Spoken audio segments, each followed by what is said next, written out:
Hello world. My name is Geobanny T.Siarez of Region 7. Our given task, or my given task this evening is to reveal to you the secret of Dapitan. So what is Dapitan according to the plan of God?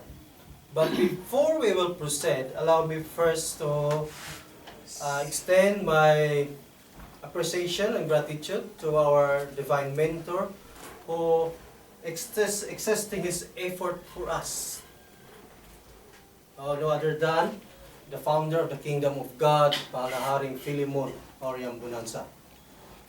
And to my fellow apostle and my co-workers, the divine works of God, the 12 apostles together with the 12 gates, and to all the members of the Kingdom of God in the entire Philippines, and to all my friends out there, most especially in social media and Facebook and other. And now, our topic to be discussed is about what is Dapitan according to the plan of God. Now, if we will talk Dapitan City, we will start at the time when Jacob was born, because the exact time begins in his life. Jacob was born in negative 73, but before he entered Egypt, he lived 130 years in Israel. So that was on negative 73 to positive 57. Now the question is how we can obtain the positive 57. As you have seen on the board, that we have two numbers which have different in sign. So we are going to use the basic fundamental rules of algebra, which is the rule number 2. It's stated that to add two numbers having unlike sign, because number without sign is always positive.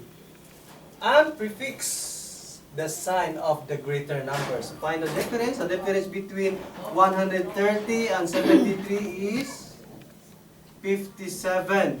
And prefix the sign of the greater number. Since 130, which is positive, is greater than negative 73. So we're going to use the positive sign. Positive 57. So in this particular year, one of his sons, who is Joseph, became a governor in Egypt. 17 years after Jacob arrived in Egypt, he died. Now the family of Jacob lived in Egypt within 430 years. So it was at the time of Moses. So in short, they got out from Egypt in the year 487. So this year, 487, because we are going to add the two addends. So the equation is 487. So in this year, 487, they got out from the land of Egypt. From this year, we will count 480 years, in which King Solomon constructed the temple. So, in short, King Solomon constructed the temple in 967 positive. So, in this year, 967 positive. This was the 4th year of King Solomon to reign his kingdom. So King Solomon became a king in 963 years. Positive 963. 37 years left to finish the 1,000 years. Since Solomon reigned the kingdom within 40 years,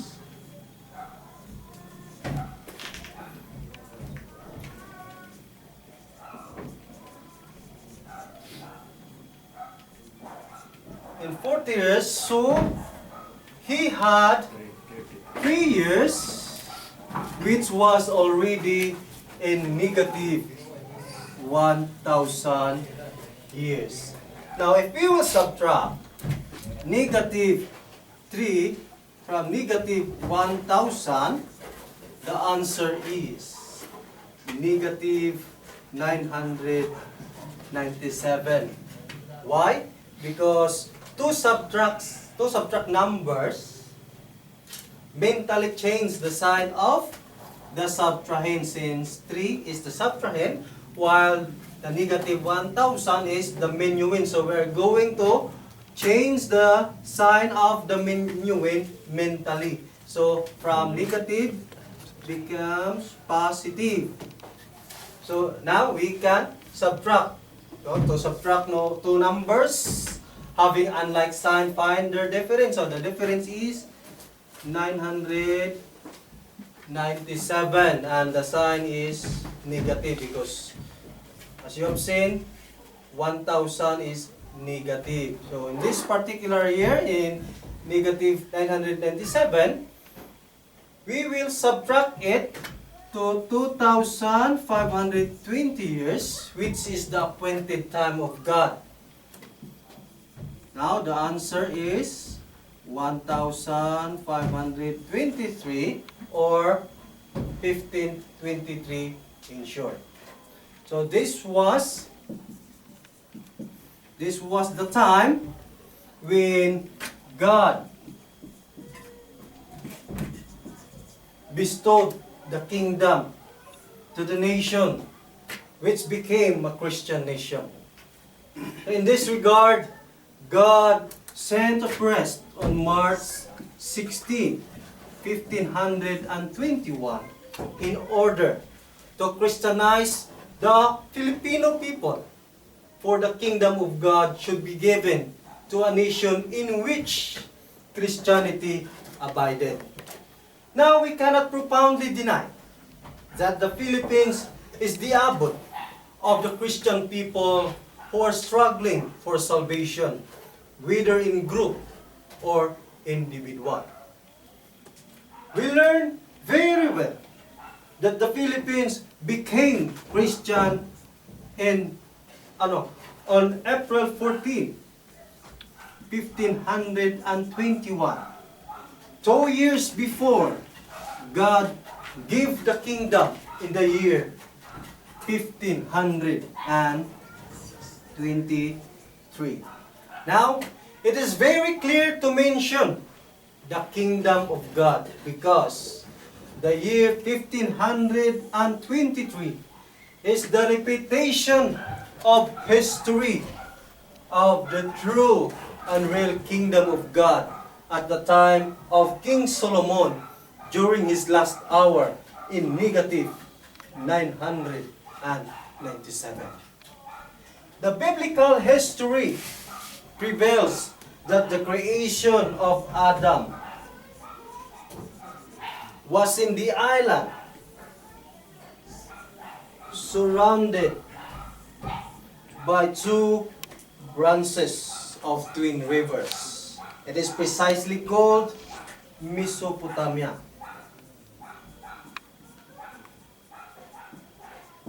From the Greek language, Mesopo, which means an island surrounded by two branches of twin rivers, which is called Tigris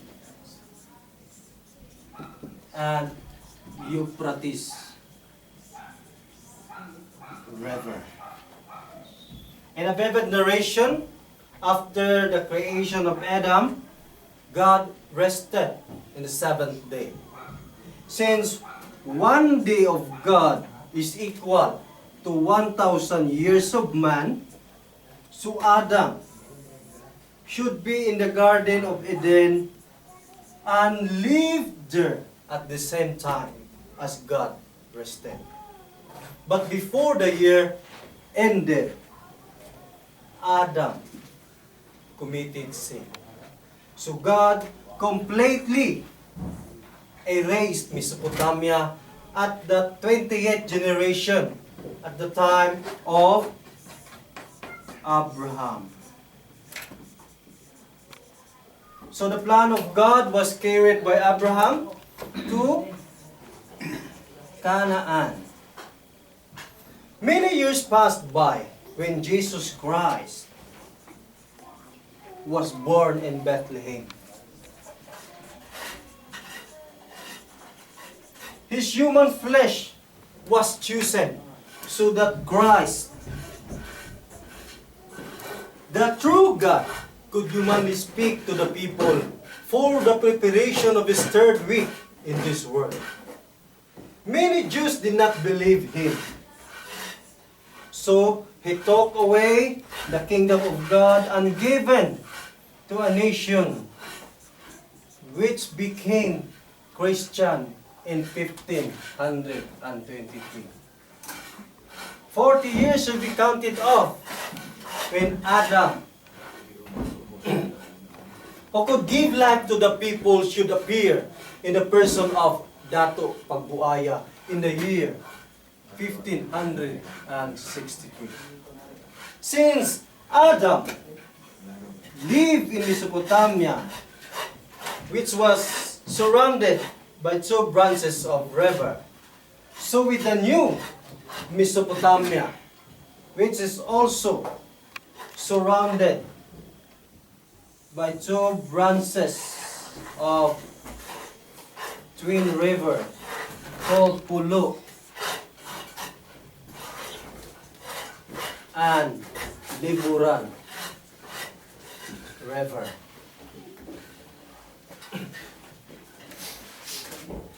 According to the plan of God, the place should be discovered 40 years after the repetition of history. The history repeated in the year 1523. 40 years after when Dato Pagbuaya reached in Dapitan in the year 1563. Counting from it the remaining 390 years. The answer is 1953. When Dato Pagbuaya spiritually returned in Dapitan. 10 years that followed, the town of Dapitan became a city under the penmanship of President Diosdado Macapagal on June 22, 1963. Another 10 years that followed,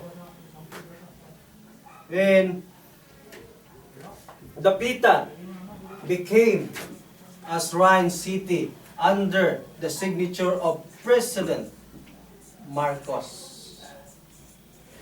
It was signed on January 24, 1973 under PD or Presidential Decree number 105. It was on January 24, 1973. Now in this juncture, Dapitan City, which is now Dapitan Shrine City, is the new Mesopotamia. where the second Adam, who personified Dato Pagbuaya in the year 1563, will come back to Dapitan. So, we have the answer to the question, what is Dapitan according to the plan of God? So the answer is, Dapitan City is the new Mesopotamia. And that's all. And once again, good evening. Good evening.